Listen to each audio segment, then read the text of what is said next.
जिनको जिला बदर किया गया है उनका आना जाना लगा रहता है। ये लोग जब से जिला बदर हुए हैं 2 दिन से ये लोग रोए जा रहे हैं, पता नहीं कितना आंसू इनके अंदर है। अरे आपके अंदर हिम्मत है, आप कहते हैं कि मैं बोल रहे थे कि जो 1500 आवास आपने दिया है वो तो प्रधानमंत्री मोदी जी का योजना है। आप अपने आप कह रहे हैं कि 1500 हमने दिया, से सिंबल मिल गया, इसके लिए बहुत बहुत बधाई हो। जी धन्यवाद धन्यवाद। अच्छा, तो क्या लग रहा है अब तो आपको भाजपा से सिंबल भी मिल गया? देखिए, पिछले बार तो मैं निर्दल चुनाव लड़ा था और लगभग 950 वोटों के अंतर से मैं चुनाव जीता था, और इस बार भाजपा का साथ है। और प्लस जब मैंने निर्दल लड़ा था और भारतीय जनता पार्टी का इस बार साथ है, तो निश्चित रूप से उसमें कहीं कोई संदेह नहीं, हम लोग चुनाव जीत रहे हैं। नेता को जनता के बीच में काम करना चाहिए, कभी भी जनता के साथ, जनता की भावनाओं के साथ खिलवाड़ नहीं करना चाहिए। और आज मैं कुछ लोगों को देख रहा हूँ कि वो जनता की भावनाओं के साथ खिलवाड़ कर रहे हैं। अरे अगर आपके पास हिम्मत है, ताकत है, संघर्ष करने की क्षमता है, तो आप जनता के बीच में आइए। कि जनता के बीच में जा कर के रोने से थोड़ी काम चलेगा। आप घड़ियाली आंसू बहवा रहे हैं और जनता से कह रहे हैं कि हमारे साथ अन्याय हो रहा है, ऐसा कुछ भी नहीं है। मित्रों, जिसको चुनाव लड़ना है, संघर्ष करना है, वो संघर्ष करे और चुनाव लड़े। तो ये भी कहा जा रहा है कि ना कुछ लोगों के साथ नाइंसाफ़ी हो रही है, उन्हें जिला बदर कर दिया गया। आप ऐसा बोल रहे हैं कि सहानुभूति ले रहे हैं लोग। देखिए, जिनको जिला बदर किया गया है उनका आना जाना लगा रहता है। उनकी छवि आपराधिक छवि है, और उनके ऊपर, जैसा कि हम सभी लोगों को ज्ञात हुआ है कि गाजीपुर जनपद में 13 मुकदमे दर्ज हैं।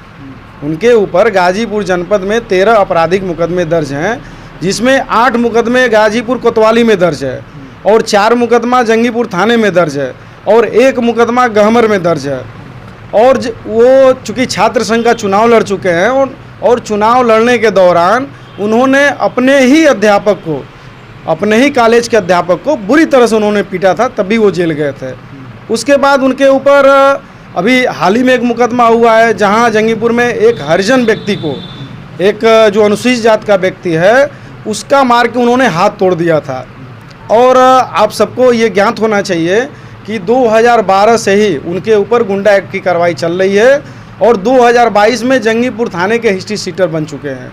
तो मित्रों, देखिए, ये हमारा काम नहीं है कि उनके साथ प्रशासन क्या कर रहा है, ये प्रशासन का काम है। और आप जानते हैं कि जो माननीय योगी आदित्यनाथ जी की सरकार है, वो सरकार अपराध को लेकर के किस तरह से प्रदेश में काम कर रही है।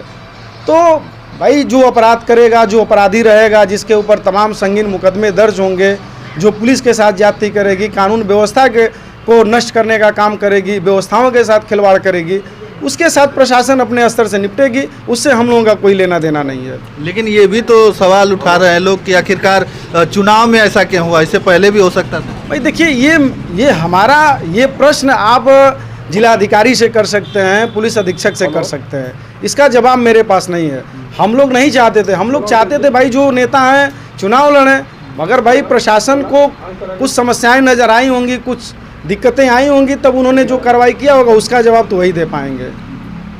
और मैं देख रहा हूँ कि जब से उनको जिला बदर किया गया है, और उनकी माता जी, उनके पिताजी, उनके भाई, ये बाम लगा के, मतलब हकीकत में नहीं। देखिए, अगर किसी के घर कोई अगर मर जाता है तो व्यक्ति बहुत रोता है, तो एक दिन रोता है। ये लोग जब से जिला बदर हुए हैं 2 दिन से ये लोग रोए जा रहे हैं, पता नहीं कितना आंसू इनके अंदर है। अरे आपके अंदर हिम्मत है, आप कहते हैं कि मैं शेर हूँ, तो शेर रोता थोड़ी है, शेर तो संघर्ष करता है। आप संघर्ष करिए, आप जनता की भावनाओं के साथ खिलवाड़ कर रहे हैं। भाई ये चुनाव है, कोई मरने जीने का प्रश्न थोड़ी है। आप जनता की भावनाओं के साथ खिलवाड़ करके जनता को आप बरगला रहे हैं, मगर जनता आपके झांसे में आने वाली नहीं है। जनता जानती है आपको कि आप क्या चीज़ हैं और आपने क्या क्या कृत्य किया है, और आपकी छवि पूरी तरह से आपराधिक छवि है, तो प्रशासन उसके साथ निपटेगी। लेकिन ये बात तो आप पे ऊपर भी हो रही थी कि पिछली बार इन्होंने भी सहानुभूति से इनको वोट मिल गया और ये जीत गए। नहीं, सहानुभूति किस बात की बताइए। मैं तो 3 चुनाव लड़ चुका हूँ चेयरमैन का। ऐसे तो मैं 5 चुनाव लड़ा हूँ, मगर मैं चेयरमैन का ये मेरा 4था चुनाव होने जा रहा है। विधायक के टिकट के लिए भी आप गए? जी, विधानसभा के लिए मैंने भी टिकट की दावेदारी किया था और मुझे टिकट नहीं मिला। खैर, उसका कोई अफसोस नहीं है। और मैं 3 चुनाव लड़ा हूँ। और आप पूरे जंगीपुर के मैं बात कर रहा हूँ, आप किसी भी एक मतदाता से आप पूछ लीजिएगा, अगर कोई ये बता देगा कि लालजी गुप्ता ने किसी के भावना के साथ खिलवाड़ किया है, लालजी गुप्ता ने किसी को शराब दिया है, लालजी गुप्ता ने किसी को मांस मदिरा दिया है, किसी को पैसे का प्रलोभन दिया है, तो मैं राजनीति से इस्तीफा ले लूँगा। लालजी गुप्ता ने संघर्ष किया है और संघर्ष के बूते आज समाज में स्थापित हैं और संघर्ष के बूते उन्होंने नगर पंचायत अध्यक्ष का चुनाव जीता था। तो क्या लग रहा है, अब तो आपको भाजपा से टिकट मिल गया, भाजपा में आ गए आप, तो क्या लग रहा है इस बार का चुनाव किस तरफ जा रहा है? देखिए, जनता समझदार है, जनता इतनी समझदार है कि नेता उसकी कल्पना भी नहीं कर सकते हैं। जनता बहुत समझदार होती है और जनता सब कुछ देख रही है और जनता जानती है कि जंगीपुर का विकास कहाँ है, जंगीपुर का विकास किसमें है। तो आप जानते हैं कि देश में भाजपा की सरकार है, प्रदेश में भाजपा की सरकार है और जंगीपुर में भाजपा की सरकार बनेगी, ट्रिपल इंजन की सरकार बनेगी और निश्चित रूप से जंगीपुर में विकास की गंगा बहेगी। और इस बात को जनता पूरी तरह से समझ चुकी है, इसलिए कि विकास के साथ साथ जनता के संघर्षों में भी मैं हमेशा उनके साथ रहा हूँ। गरीबों के जो भी मजदूर हैं, किसान हैं, गरीब हैं, विधवा हैं, ऐसे तमाम लोगों के लिए मैं हमेशा संघर्ष करता रहा हूँ। व्यापारियों के लिए मैं व्यापारियों के साथ जो भी घटनाएं घटी, कभी अगर किसी अधिकारी ने उनका उत्पीड़न किया, उनसे वसूली करने का प्रयास किया, तो हमेशा मैं संघर्ष के बूते और उनके साथ मैंने आंदोलन किया है, लड़ाइयाँ मैंने लड़ी है। तो आज हम लोग अगर राजनीति में हैं तो व्यापारी भी हमारा सुरक्षित है और भाजपा की सरकार है। भाजपा की सरकार आप जानते ही हैं कि भाजपा की सरकार में व्यापारी पूरी तरह सुरक्षित होता है और आप पूरे प्रदेश में आप देख लीजिए। तो क्या इस बार का जो चुनाव है अध्यक्षी का इसी जंगीपुर नगर पंचायत में, ये पार्टी पर होगा कि व्यक्ति विशेष? नहीं, ये आज जंगीपुर का जो चुनाव है वो पार्टी का चुनाव है। देखिए, ये लालजी गुप्ता चुनाव नहीं लड़ रहे हैं, जंगीपुर में भारतीय जनता पार्टी चुनाव लड़ रही है। और अगर जंगीपुर का चुनाव भारतीय जनता पार्टी जीतेगी तो मोदी भी जीतेंगे, योगी आदित्यनाथ भी जीतेंगे। निश्चित रूप से ये चुनाव भारतीय जनता पार्टी का चुनाव है, ये लालजी गुप्ता का चुनाव नहीं है। चलिए, बहुत बहुत धन्यवाद। हमारे साथ थे लालजी गुप्ता जो प्रतिनिधि हैं और इनकी पत्नी चुनाव लड़ रही हैं, विजय लक्ष्मी जी। उनसे भी मुलाकात होगी तो बात हो जाएगी, लेकिन यहाँ पर तमाम कार्यकर्ता आप दिखा दीजिए, तमाम कार्यकर्ता जो हैं इनके उपस्थित हैं और यहाँ से जाने का प्रयास। क्या नाम है आप लोगों का, थोड़ा परिचय हो जाए? संगठा प्रसाद मिश्रा। अच्छा, तो क्या लग रहा है, जीत रहे हैं? बिल्कुल निश्चित। अब वो पहले निर्दल प्रत्याशी के रूप में चुनाव जीत चुके हैं। हाँ। ये तो भारतीय जनता पार्टी का संबल लेकर चुनाव लड़ना, जिसकी केंद्र और प्रदेश में सरकार है। हाँ। और जिस सरकार की छवि उत्तम है, उसमें तो निश्चित है कि जंगीपुर चुनाव में जीतेंगे। भारत माता की जय। जीत सुनिश्चित है, बस सिंबल मिल गया इसलिए। बिल्कुल एकदम। अच्छा। एकदम सुनिश्चित है, इसमें कोई लेकिन ही नहीं है, बिल्कुल। चलिए, यहाँ पर मैं था जंगीपुर नगर पंचायत में और यहाँ पर बताया इन्होंने कि इस बार जो है पार्टी पर, मतलब पार्टी को देखते हुए लोग वोट करेंगे। मतलब भाजपा केंद्र में सरकार है, राज्य में सरकार है, तो डबल इंजन की सरकार है। सबका विकास। हाँ, सबका साथ सबका विकास कह रहे हैं। थोड़ा एक बार और बता दीजिए। सबका साथ सबका विकास। अच्छा, बड़े भाई साहब। हाँ बताइए।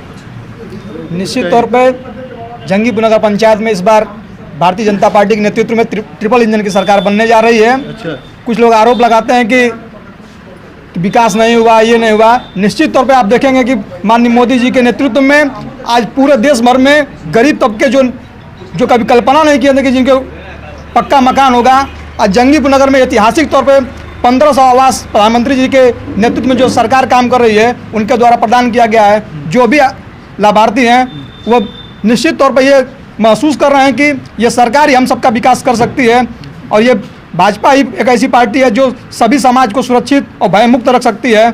आप देख रहे हैं योगी जी के नेतृत्व में आज पूरा समाज भयमुक्त होकर अपना जीवन यापन कर रहा है। पूरा व्यापारी समाज, पिछले सरकारों में आप देखते थे कि हमेशा व्यापारी वर्ग के ऊपर उत्पीड़न होता था, छिनैती होती थी, लूटपाट होता था। आज कहीं भी आपको ये देखने को नहीं मिलता है।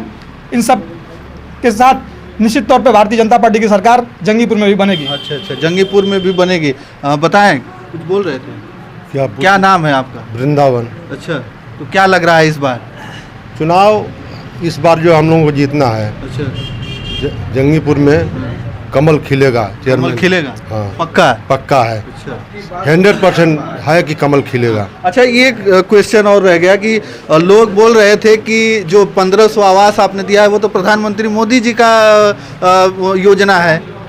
आप अपने आप कह रहे हैं कि 1500 हमने दिलवा दिया। देखिए, कोई भी योजनाएं हों, कोई भी सरकार आएगी तो योजना का ही सरकारी पैसा देगी, उसमें लोग लड़के प्रयास करते हैं। तो मैंने प्रयास किया भाई, योजना तो माननीय प्रधानमंत्री आवास योजना है, सरकार की योजना है, और सरकार की योजना है तो सरकार की योजनाएं संचालित कैसे होती हैं? जो गरीब हैं, जिनको नहीं पता है कि ये आवेदन कैसे करना है, हमको ऑनलाइन कैसे करना है, ये आवास कैसे लेना है, तो उनके लिए जब आप दो चार कदम नहीं चलेंगे तो उनको कैसे मिलेगा? घर बैठे तो सरकारी योजना का लाभ मिलना नहीं है। तो हम लोगों ने काम किया, उनके साथ 2 कदम चला, उनका आवेदन लिया, दिया, जांच कराया, सहयोग किया और उनको आवास दिलवाया हम लोगों ने। और मैं तो कह रहा हूं कि जंगीपुर में भाजपा चुनाव लड़ रही है, ठीक है, प्रधानमंत्री आवास योजना है, प्रयास था और उन्होंने कह दिया कि ये चुनाव भाजपा लड़ रही है, भाजपा की विजय होगी। इनके प्रयास से आवास बने, लेकिन केंद्र और प्रदेश सरकार की वो योजनाएं थी, इनके प्रयास से हुआ।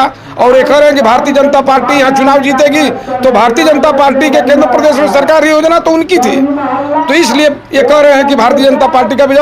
और पार्टी तो विजय होती है, लेकिन प्रत्याशी का व्यक्तित्व भी विजय की कड़ी होता है। और निश्चित है कि जितने यहाँ प्रत्याशी जंगीपुर में हैं, लालजी गुप्ता या विजय लक्ष्मी उनकी पत्नी, उनका चरित्र और आचार जो इनके हैं उत्तम है, इसलिए भारतीय जनता पार्टी ने इनको प्रत्याशी बनाया। चलिए, अब इसका फैसला तो जनता करेगी, क्या होता है क्या नहीं होता है वो तो देखने वाली बात होगी। लेकिन यहाँ से जो है भाजपा से इनको मिल गया है टिकट। पिछली बार जो है ये थे निर्दल भी जीते थे, लेकिन इस बार दम भर रहे हैं कि हम जीतेंगे। और विजय लक्ष्मी जी हैं इनकी पत्नी और ये प्रतिनिधि थे। कैसा लगा कमेंट के माध्यम से जरूर बताइएगा।